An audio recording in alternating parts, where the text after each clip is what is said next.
Hello, welcome to Know the Faith, Defend the Faith. My name is William Hemsworth. It is great to be with you. My guest today he's the author of How Old is Your Church? An Introductory Guide to Catholic Apologetics. Ken Litchfield. Ken, how are you doing today? I'm doing great. How you doing today, William? Oh, I'm great. It's a pleasure to have you on again. Thanks again for coming back on. Love being on here with you and sharing the truth of the Catholic faith. Amen. One thing I want to talk to you about is you did a show a little while back with our friend Gary Machuda about starting an apologetics club. And I think a lot of people may have that idea for their parishes or just maybe like a home group or something like that. But before we get into that, can you tell us why it's important to study apologetics and why it's important to the faith? Right. So there's one great reason to do apologetics, and it's right there in the Bible, 1 Peter 3:15. Always be prepared to give a reason for the hope that is within you. And so it's right there in the Bible. And if somebody challenges you on the faith, you want to be able to give them a reason why you believe what you believe. And then to give them a reason why you believe what you believe, you need to know what you believe. So it all goes back to the Bible, and it's very foundational. A lot of Catholics are just, they go to church every Sunday and they go through the ritual of the Mass, and then they live a secular life the rest of the week. But if they really knew what was going on at Mass and why we do what we do, they would get so much more out of the Mass and live their faith in between Sundays, which is what we really need to do. Right. So studying apologetics is a part of catechesis, and you're teaching them the faith, and in effect, the faith will change them, and they'll be able to defend it and evangelize, and all those good things that we're commanded to do then. Exactly. Once you learn to defend the faith, you automatically learn the faith, and then you get so much more out of it then. Okay, great. So how does an apologetics club fit into this whole thing? Right. So a great way to help people learn the Catholic faith without calling it adult catechism is to start an apologetics club. But if you go out and start saying, we're going to start an apologetics club, people are going to be confused about that too, because they think apologetics is about apologizing for the Catholic Church. But that's not what it's about. Apologetics comes from the Greek word apologia, which means an explanation or a defense. So the first thing you need to do is get permission from your pastor, and then you can start advertising in the church bulletin that you're going to start a club on learning and sharing the Catholic faith, or maybe defending the Catholic faith, something along that line. Okay, so after you get permission, what topics, what's a good recommendation to start off with? Okay, so once you have, maybe some people signed up that are interested in learning to share and learn about and share the Catholic faith, it's great to have a kickoff event for the club. And you can invite in a good speaker who's a Catholic apologist to explain to, your particular parish members what apologetics is about and why we do it. And then they can go over the definition of apologetics. So you can invite me to come into your parish, or you can go to catholicspeakers.org or .com, and there's a whole bunch of Catholic speakers on there. You can look for somebody who does apologetics, or you can have William come to your parish. He knows a lot about the faith, because when you convert, you have to learn about it to find out why you should become a Catholic. Very true.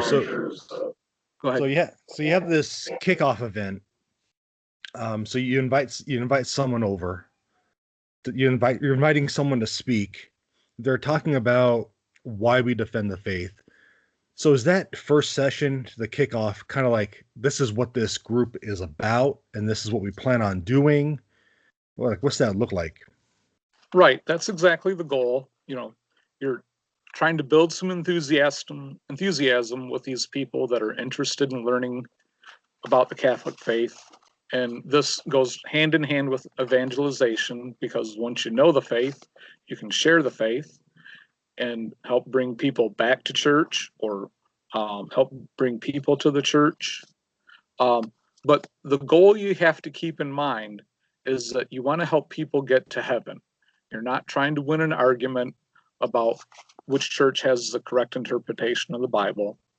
You're just trying to being able to explain and defend the Catholic faith.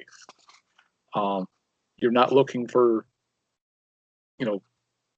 hour-long debates with people about a topic.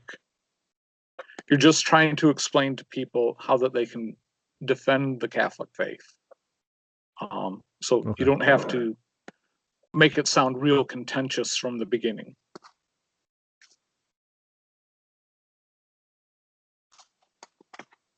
So learning apologetics is not that hard. I learned pretty much on my own. I'd read the Left Behind books and got interested in the rapture, and then Tim Staples and Scott Hahn saved me from falling down the rapture trap. And so I started listening to more and more stuff about the Catholic faith. And I have over 150 playlists on apologetics related material on YouTube. So that's a great resource that people can just tap into right away. Just go to my YouTube channel and you'll find all the playlists there. I listen while I'm working, and that's one way that people can learn without having to actually stop everything else they're doing that in their day and read a book, things like that. Okay. So when you're starting this group, and those YouTube playlists are fantastic. I mean, there's so much great information on YouTube. Is that one of the things you would go over in the class? Like, you would create a playlist for someone or for the group and say, hey, we're going to watch this one and discuss it. Is that something you would do in these type of clubs? That's one option. My thought would be, like, people will come to this club from different levels in their knowledge of the Catholic faith. So to start out at a very basic level that anybody can work with, from confirmation students to adults, is to start with my book, How Old Is Your Church? It's written at a very simple level for the regular pew sitter. I leave out all the theological terms so that people don't get overwhelmed. And it's something that, everybody can read and get something out of. And I contrast the Catholic faith with the different Protestant faith traditions and trace their understanding back to its source. So you learn both sides of the issue as you're going through my book.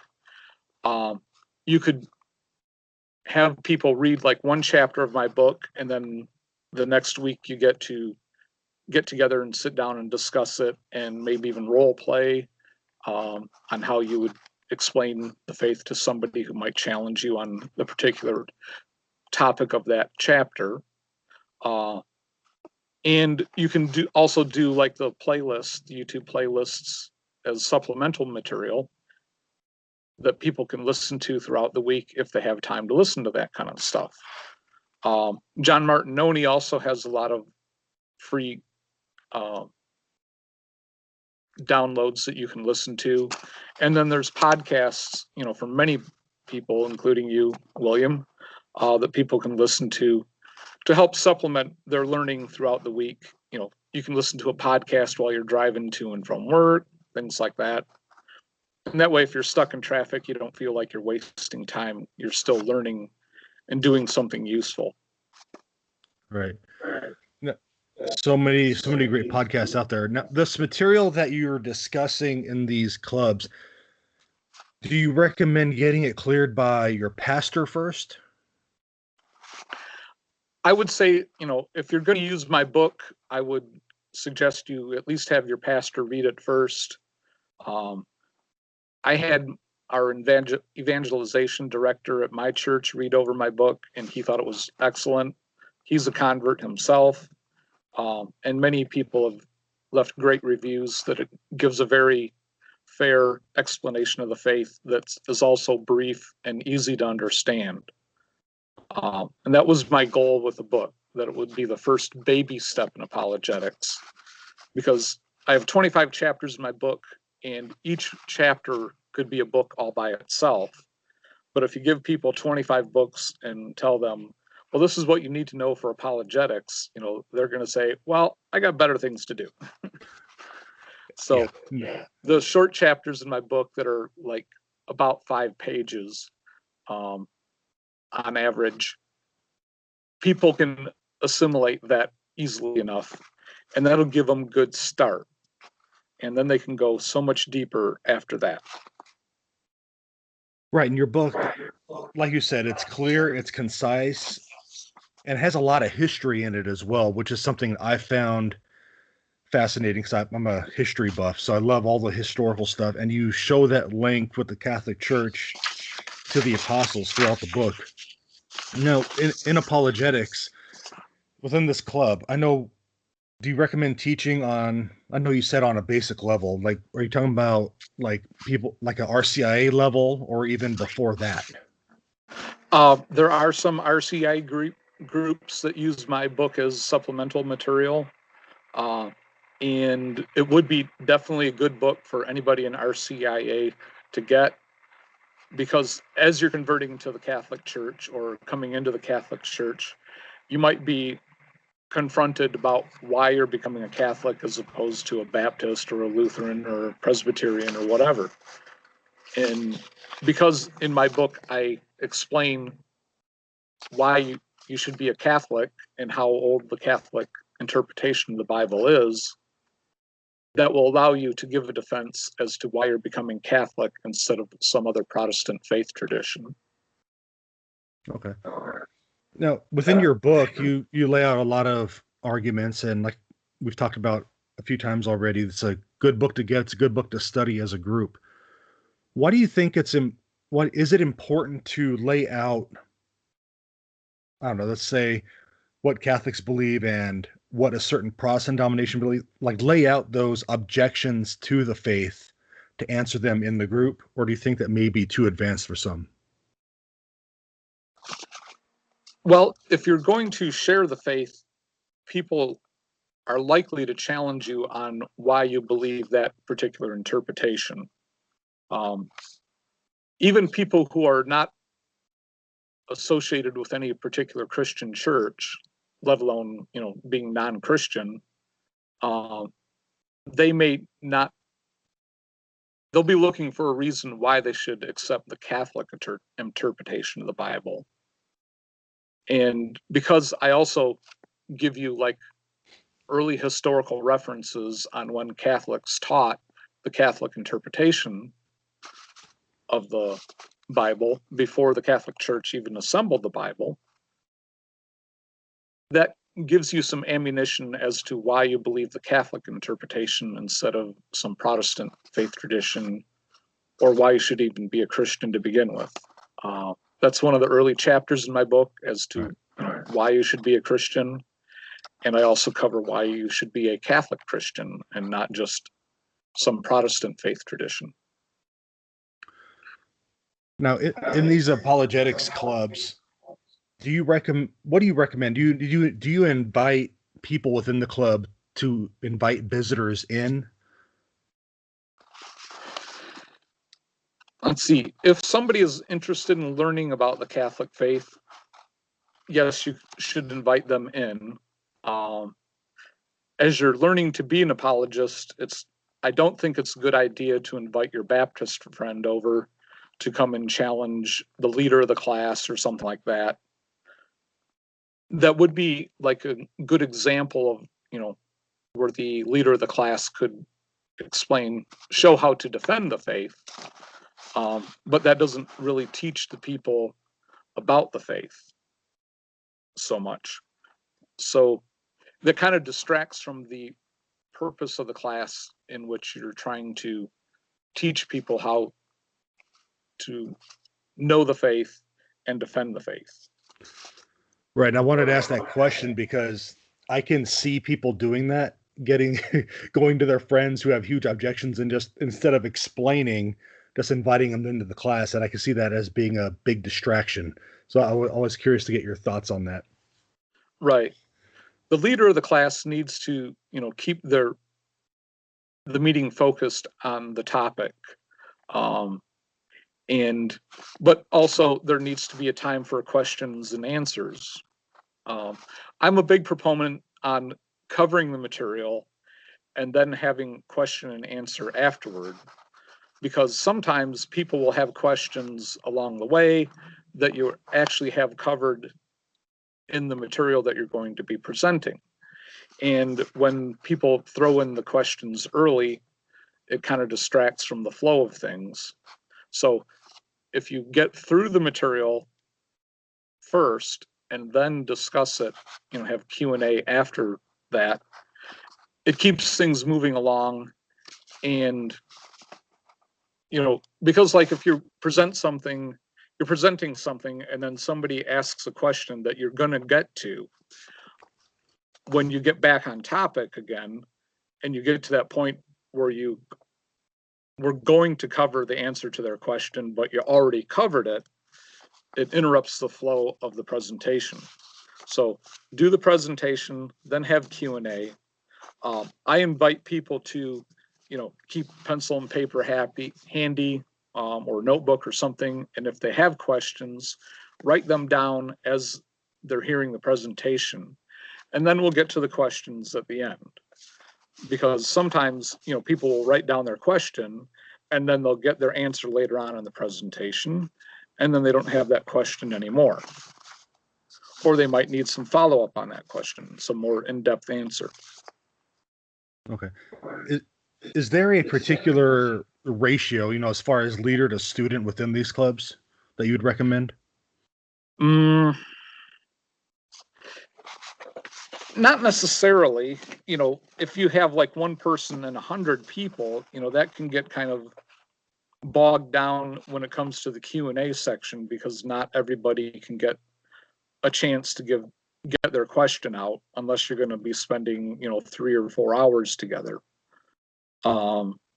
So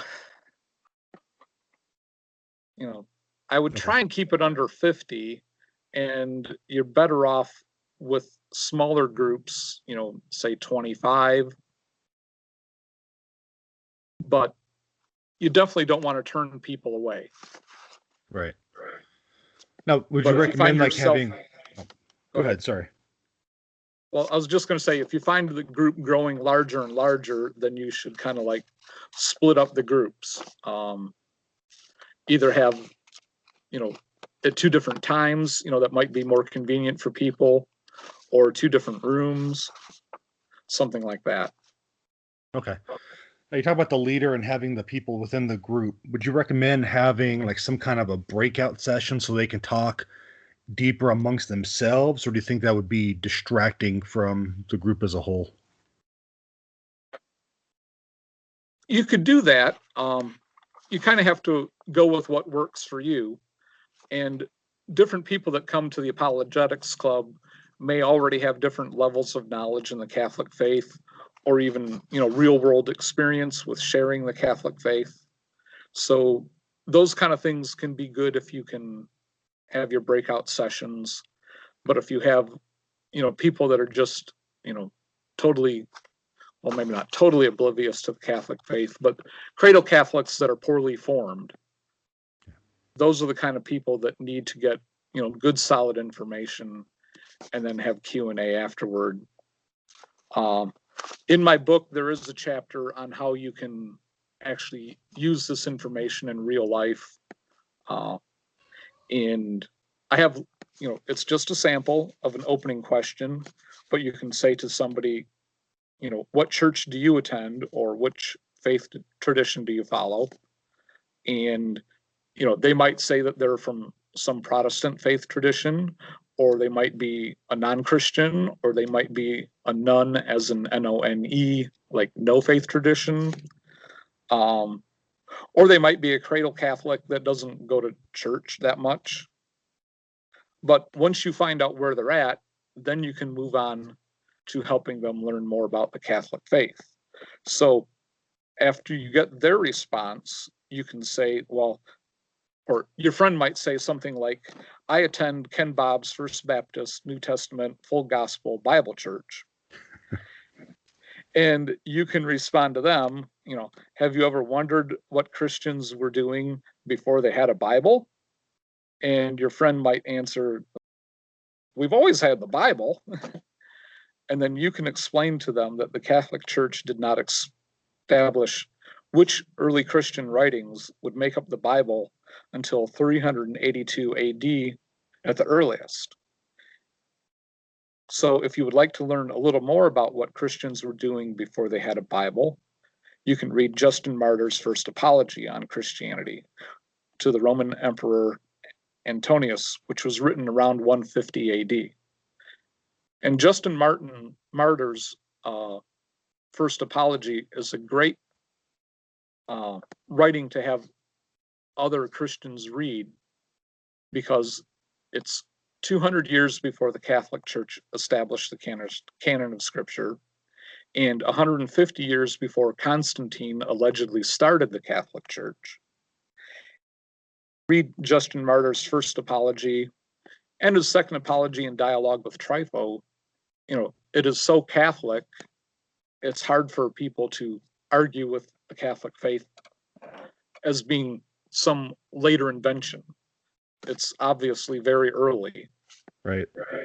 Yeah, Justin Martyr changed my life when I set out to prove that the early church was not Catholic, and I read Justin's first apology and read the description of the Mass, and that was the beginning of me coming into the church. So, yeah, if Justin Martyr doesn't get you going on the right path, I'm not sure what will. You could go to Ignatius's letters, but they're not laid out so systematically like Justin Martyr. And in my book, I have a chart on how the Jewish worship is the foundation of the early Christian worship. And so I have a chart that shows the Jewish worship, including what they did on Friday night, which was their Sabbath Saturday. And then Justin Martyr's description of the Mass, and then the modern Catholic Mass. And I line them up in 3 columns. So you can start from the top and go to the bottom and find out what these different groups do. But then you can also read side to side, and like this Jewish practice is like this in Justin Martyr's writing, and then like this in the modern Catholic Mass. And the similarities, are so obvious, it is very easy to understand why the early Christians were Catholic and not doing a Protestant worship service, of praise and singing songs and listening to some readings of the Bible. right. I have everything all connected together, and it's really helped a lot of people to understand why we do what we do and why it isn't laid out in the New Testament, because the first Christians were Jews. They already knew how to do worship, and Christianity is just an evolution of Judaism. It's not something started from scratch, in 33 AD. Right. No, and that chart is helpful. You also have a chart of the different churches and when they started and their founders, which is also very helpful. Ken, one last question before I let you go here. How long should these meetings last with the club? Do you have a recommended time? Right. An hour is a good limit. People get bored and frustrated after an hour. A lot of people do. But you may have hardcore members that are willing to stay around and discuss afterward too. So, set yourself out a block and then of an hour, and then maybe like a half hour after that. And depending on how your group is with Q&A, you may want to set aside like half of your first hour for that, or maybe just 15 minutes. Different people engage at different levels, so you don't have to, there's no hard and fast method. You have to modify it to fit your audience that you have at your church. But the important thing is to get, a chunk of information to people at each meeting so that they can learn about the Catholic faith and know how to explain it to others. Okay. And again, Ken's book, How Old Is Your Church? An Introductory Guide to Catholic Apologetics. I can't recommend it enough. It's a great read. I learned a lot reading it, and so has everyone I passed it along to. So, Ken, you did great work on this book. I appreciate your work on that. Thank you very much. It was a labor of love. I have another 150 writings that can supplement the book. So if you send me an email at Ken Litchfield 61 at gmail.com, I'll be happy to send them to you for free. You can use that to build on after you're done with my book. Or like I said, there's a whole lot of other books, that can build on each chapter of my book. But my book is intended to be the first little baby step for people. And again, How Old Is Your Church? You can find it over there on Amazon. You can get paperback and ebook. So check it out, everyone. Ken, I thank you so much for coming on today, and can't thank you enough. Thank you. Thanks for having me again, William. All right. Well, God bless you. You too. God bless. Bye.